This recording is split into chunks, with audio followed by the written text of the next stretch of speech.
So let's zoom in on this. While Hubble has given astronomers snapshots of a universe they have never seen before, So here's another good one to look the at. famed telescope is poised to take that a step further with space movies. We will increase the signal to rise on it. The fact that Hubble has been around for as long as it has been means by taking multiple images you can actually stitch them together.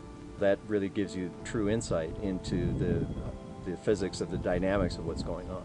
The dynamics Pat Hartigan's team is studying are those of stars So we got to make sure. at the very beginning of their birth. When young stars form, they form out of molecular clouds which consist of gas and dust.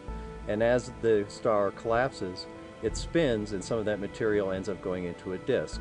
Material from the disk falls onto the star and then is redirected in these highly collimated beams.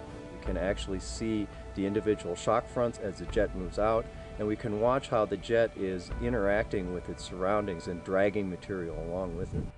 But what the Hubble Space Telescope shows us is just the beginning. Scientists are then expanding our understanding of what happens to young stars by basically reproducing what Hubble sees.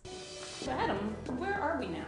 This machine here, this giant laser, was actually designed to try and create energy the same way the sun creates energy, which opened up a new window for us to understand how stars form. Laser experiments, Hubble, how does that all relate to each other? Well, essentially, inside that chamber, you can create in a small scale version of what we see in the Hubble Space Telescope. We have a small tube, a few millimeters across, with a little washer on the end. And we take the laser energy and we strike this one side of the washer, and that basically squirts plasma, or very high temperature gas, into the tube.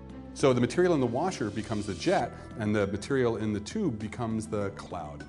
But laser experiments aren't all astronomers can do. Well, we're going to look at some simulations. To delve deeper into the fireworks of star birth. What a numerical simulation is basically taking the mathematics, which we think describes these jets, and watch the evolution of these systems that we couldn't otherwise do.